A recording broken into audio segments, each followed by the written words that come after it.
যদি কেতিয়াবা পৰিলে মনত মোৰ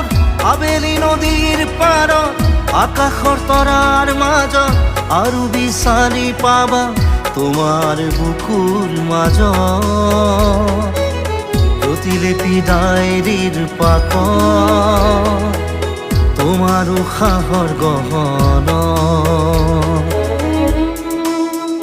মই নথকাৰ অনুভৱ যিদিনা হ'ব তোমাৰ সিদিনা অশ্ৰু নিগৰিবনে